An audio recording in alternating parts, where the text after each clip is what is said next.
Hey everyone. Yeah, it's about 12:23 exactly right now. 12:23 in the afternoon on this Wednesday, and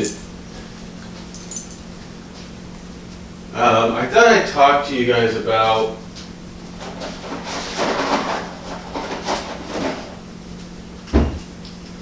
well, I kind of wanted to do a reply actually.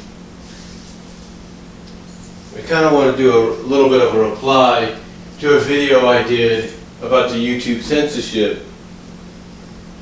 And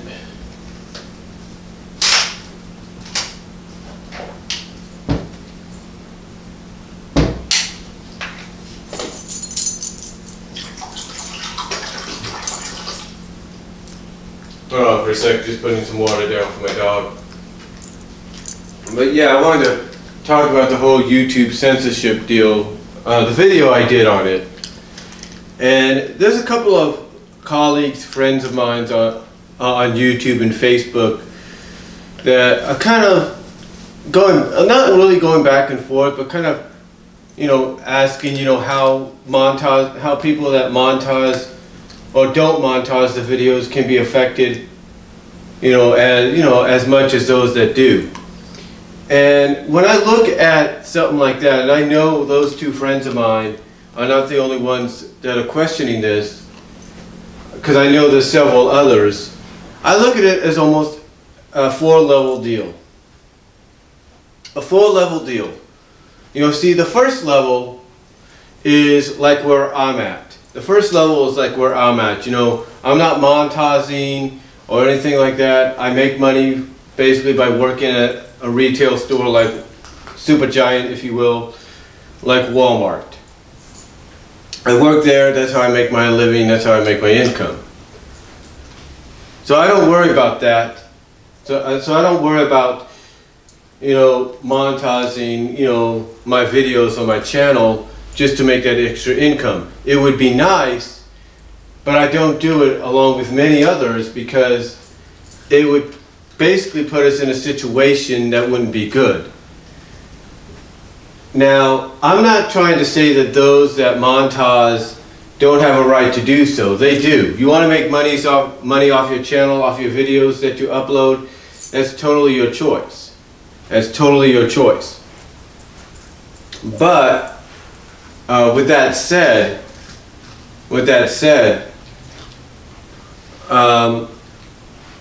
again, it's like a four-level deal. 4 levels. 4 different levels, if you will. Here's what I mean. When you look at that first level, like where I'm at, yeah, you still get a bit of a target on your back. The only thing that kind of causes any kind of significant damage, like let's say 10% to 25% damage, is the copyright claims. That's the only damage it makes. And what I mean by that is, the damage that it causes is there's a chance that your videos could be blocked worldwide. In some countries, it still might be playable around the world, just not playable on some mobile devices. Things like that. Those would be the only significant damage that you would get. Now, if you monetized, in a sense, your chance at being damaged goes up. The significance of that damage goes up to about 50%, and that's like on the second level. The second level is where you just monetize. You're not partnered with anybody, you're not part of any subscription, exclusive service, you're just making money. But but your target becomes even bigger. It becomes even bigger to the point that the advertisers that allow the ads to be shown on your channel and on your videos mostly will start coming after you a lot more than they would those that don't monetize. Now, I'm not saying that they won't come after those that are just regular YouTubers, regular users that don't monetize. I'm not saying they don't, and I'm not saying they will. But those that monetize will get a little bit more attention than those that don't. But they'll only significantly suffer 50% damage. And what that means is the only things that will get damaged, the only things that will hurt them is maybe if they did reviews or if they did covers of songs, stuff like that. Because basically that would cause you to lose a significant amount of your revenue coming in for your channel and your videos. You know, Joe Vargas, Angry Joe, basically talked about a lot of what happened to him very similarly. So, same with Doug Walker at Channel Awesome, same with Matt Burnett at Animation Look Back and the Animation Podcast, same with Logan Rumberg of Huey's Animated Movie Reviews, Huey Toonmore, and several others. Everybody has gone through this. And the reason we've all gone through this, or they've gone through it, is because when businesses, corporations, if you will, file copyright claims, you know, it hurts the revenue, it cuts into the revenue. So let's say every week or every few weeks, like, you know, I get paid every other week. Like, this is my pay week, tomorrow's my payday. And then the next 2 weeks from tomorrow is another payday. So let's say, just like that, YouTube, you know, mails out a check or deposits a check every other week to their partners or to the monetizers.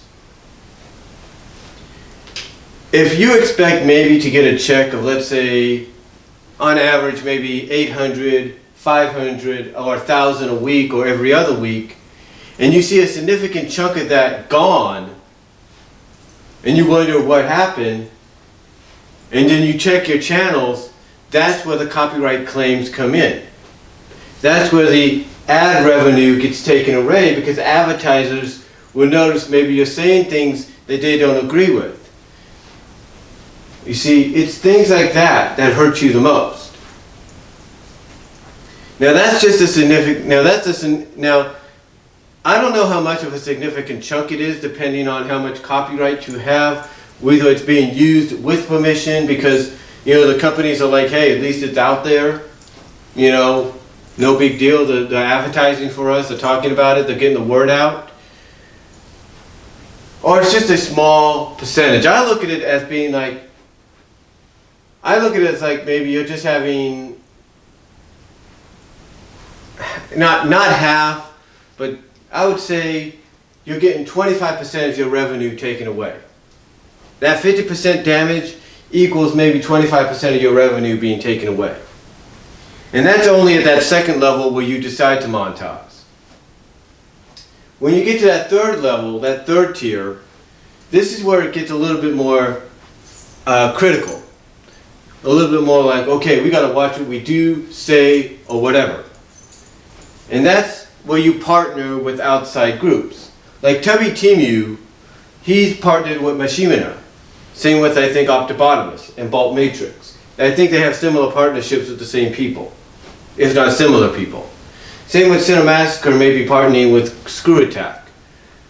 You know, you have these partnerships with websites and groups that probably have YouTube channels of their own, which they monetize with. And you both, because of this partnership, share equal financial gain and equal revenue. But if advertisers and copyright holders see and hear you saying things about, let's say, a product that in their minds is good, that being maybe the ones that file the copyrights, as well as maybe the same people that do the ads, and they decide, hey, what they're saying about our product, what they're doing here, what they're saying here, what they're showing here, we don't like, let's get this video off. Let's take our ads away from them. Let's make sure YouTube silence them, That's what would happen. And it doesn't just affect you. It doesn't just affect you, it affects the people you're partnered with, and that takes out a bigger chunk of your revenue, not just for you, but for your partner a lot more. And it makes your target even bigger than if you were just monetizing. That's the thing. That puts you at that third level. It's more significant damage. You basically take a 75% more damage, which means you take 50% more revenue damage than you expect. 75% damage towards you, and 50% towards you and your channel, and 50% more damage to your revenue that you make because of your channel.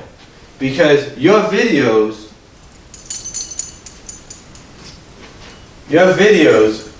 if you will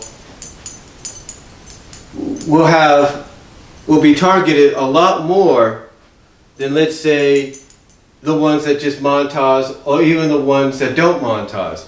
You will be on a bigger scope, a bigger stage. But then we get to that fourth level, that fourth tier, which is basically YouTube Red. That's right, this affects those that are part of YouTube Red or any other YouTube services similar to it.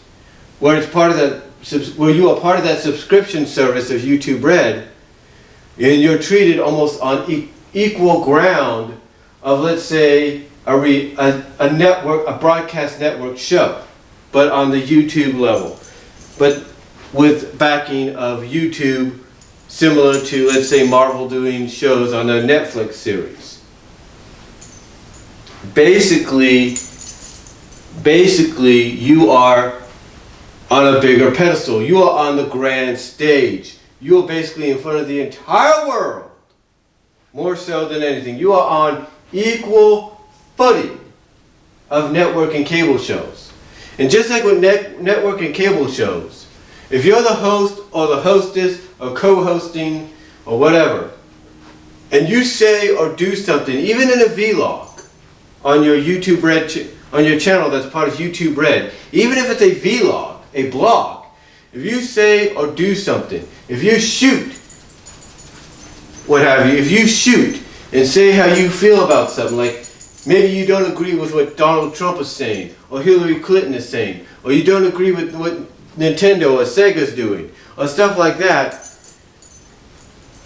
not only will you receive probably a huge amount of damage, 100% worth of damage to your channel, if not your video, but you will also lose almost an entire chunk of your revenue coming in. You will lose almost every financial revenue you get, maybe for that month, if not for that year. You might even lose your opportunity to do unlimited time videos and be reduced to 15 minutes. You might even lose your partnership with YouTube Red and get a strike and you could get one strike that could be significant and equal to almost 3 strikes, you're out kind of deal. That right there, on these different 4 levels, is how damaging and basically noteworthy this whole censorship deal is. The whole censorship deal is, if you're not monetizing, yeah, you're still a target, but you're not immediately looked at, just like that, like you used to be. If you're monetizing, you do get a little bit more attention, but again, it's not as much as it used to be. It's not an immediate action. There's no immediate action taken. If you're partnered with somebody, again, the action taken isn't as immediate, but it's a lot more attention, but the action, if you're partnered on that 3rd level, isn't as immediately taken as it would be if you were part of YouTube Red. Yeah, it's taken more significantly, and probably the action is taken a lot quicker than if you were just monetizing or not monetizing, but it wouldn't be immediate, just like with YouTube Red. And that's exactly where that 4th level of being part of YouTube Red comes in. That's where the censorship hurts the most, because immediate action will be taken against you just like that if you're part of YouTube Red, because you are on the same almost level and equality of being part of a CBS, NBC, ABC network show, and you decide to come out on your vlog, either Facebook, Twitter, what have you, and basically say how you feel about something, basically shoot, and that shoot, or that whatever you want to say, could significantly hurt you.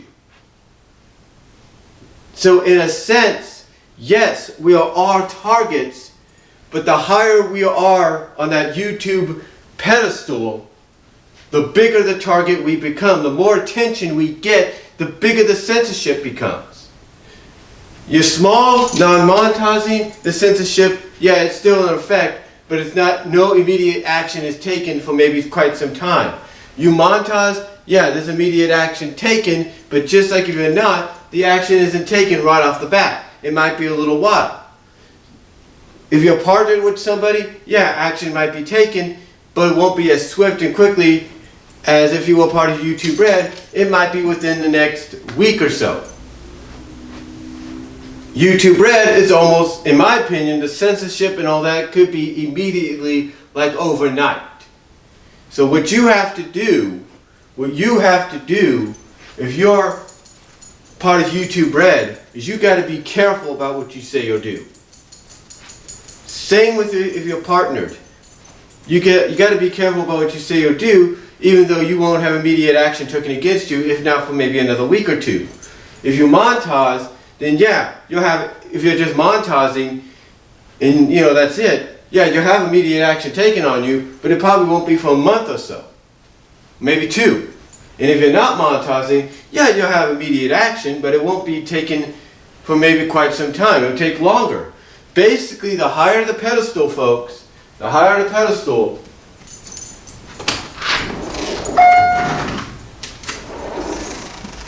again, folks, the higher, I just let my dog out, but the higher the pedestal that you're on, whether it's YouTube, Daily Motion, Vessel, whatever, the higher the pedestal, the more chances you're going to have of being censored due to this new policy of YouTube's.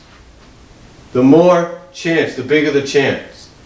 And the reason why others don't just go to, and the reason people that are part of YouTube in a very significant way, the reason they just don't go to another video streaming site like Vessel or Daily Motion or VO or Vimo or even Screenwave is because even though people know about them, they're not as known as YouTube.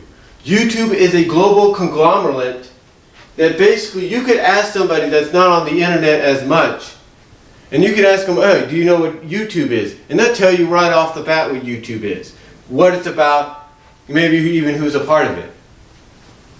But if you ask them what Daily Motion is, if you ask them what Vessel is, VO or Vimo or Screenwave, they might know, but they won't know as much as they would about YouTube. They may not even know about those video streaming services at all. That's why a lot of people still stick with YouTube. That's why they do. And you know, in this new policy that's out, it makes it a lot harder sometimes, I will admit, to do videos. Especially, let's say, if you're a jawbreaker or play for cinema. It makes it a lot harder. But I want you to notice something, though. I want you to notice something. Jawbreaker may have had one of his videos taken down.